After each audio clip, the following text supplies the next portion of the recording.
కాబట్టి నాకు కూడా సంతానం కలిగితే ఈ వ్రతాన్ని చేస్తానని చెప్పి తన వ్యాపారం పూర్తి చేసుకొని తన ఇంటికి వెళ్ళి తన భార్య అయిన లీలావతికి చెప్పి ఆమె వినుచుండగా మనకు సంతానం కలిగినచో తప్పక సత్యనారాయణ వ్రతాన్ని చేద్దామని ప్రతిజ్ఞ చేసెను.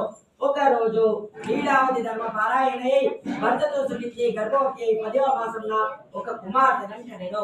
ఆ కుమార్తెకు కళావతి అని పేరు పెట్టి అల్లారు ముద్దుగా పెంచుచూ ఉండిరి.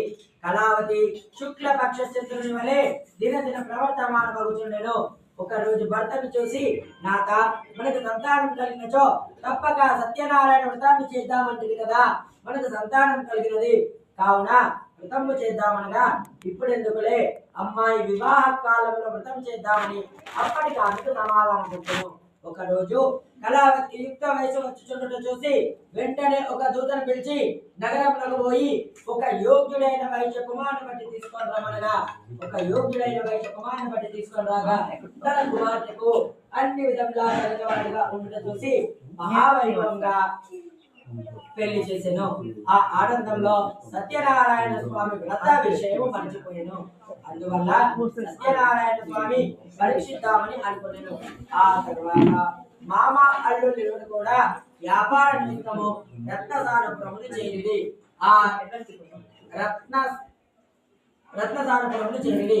ఆ రత్నసారపురమును చంద్రకేతన్ మహారాజు పరిపాలిస్తూ ఉండెను.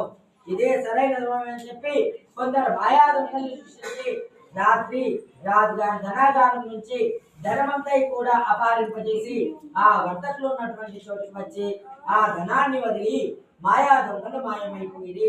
రాజభటులు వచ్చి ఆ వర్తకుల వద్ద సొమ్ము ఉన్నది కాబట్టి వారి దొంగలను నిశ్చయించుకొని వారిని కట్టి రాజు కడకు తీసుకొని పోయింది. రాజు వారిని ఏమీ విచారింపక వీరిని కారాగృహంలో బంధించుందని ఆజ్ఞాపించెను.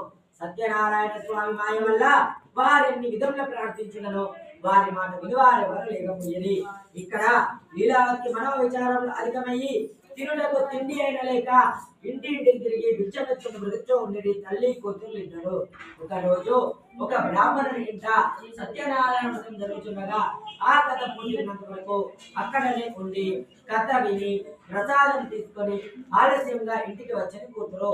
ఆలస్యంగా ఇంటికి వచ్చినటువంటి కూతురుతో తల్లి ఇట్లా సాగిన అమ్మాయి ఇంత రాత్రి వరకు ఎక్కడ నుంటివి అని అడగగా అమ్మా ఒక బ్రాహ్మణుని ఇంట సత్యనారాయణ వ్రతం జరుగుతున్నది.